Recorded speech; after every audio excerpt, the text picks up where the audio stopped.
En 1972, c'est le premier vol du A300 qui lance l'histoire d'Airbus. L'ancêtre de l'avion est le projet Galion étudié par Dassault et à partir de 1965. Selon le premier accord, 2 avions devaient être développés en parallèle, un moyen courrier de 300 places, ancêtre de l'Airbus, et un court courrier de 150 places. À l'époque, Sud Aviation rencontre quelques succès avec la Caravelle, mais le marché des avions de ligne, surtout les longs courriers, est dominé par les appareils américains comme le 707 ou le DC-8, et surtout les Américains sont en train de développer les premiers avions à large fuselage, c'est-à-dire avec 2 allées dans la cabine, TriStar, DC-10 et bien sûr Boeing 747.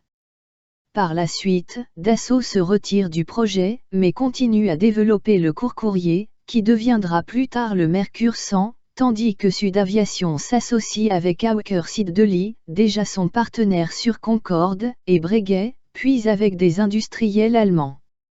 Le développement du trafic aérien créait en effet un besoin d'avions plus gros que les Bak-1 et les Venn, les Caravelles ou les Vickers VC-10 pour les lignes reliant les capitales européennes.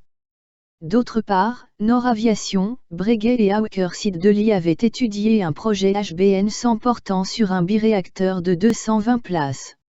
On peut considérer l'Airbus comme étant une synthèse de ces 3 projets.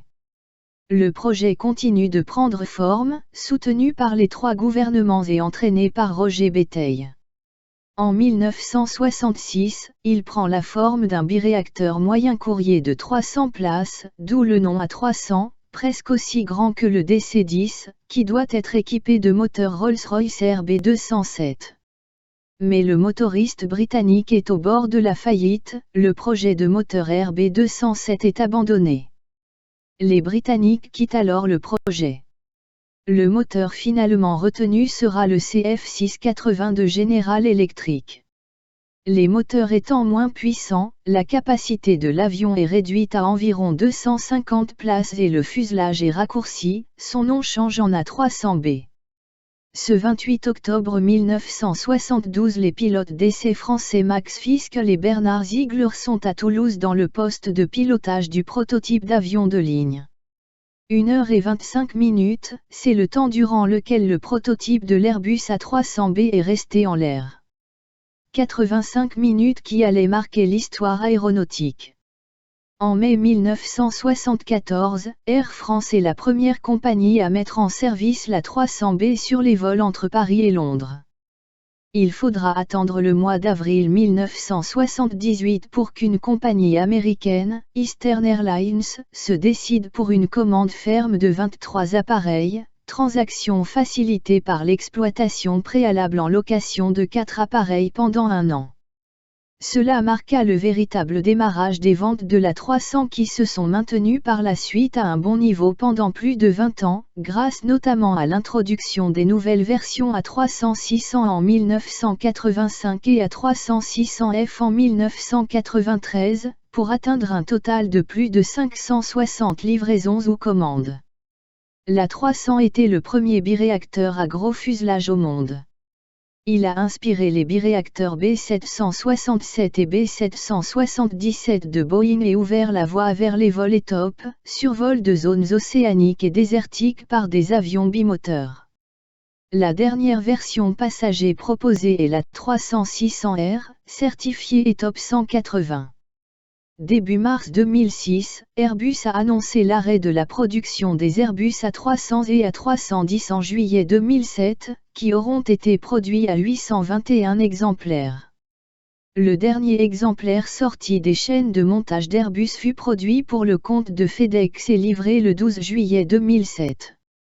Le marché des A300 de seconde main connaît cependant un renouveau grâce à leur reconversion en avion cargo.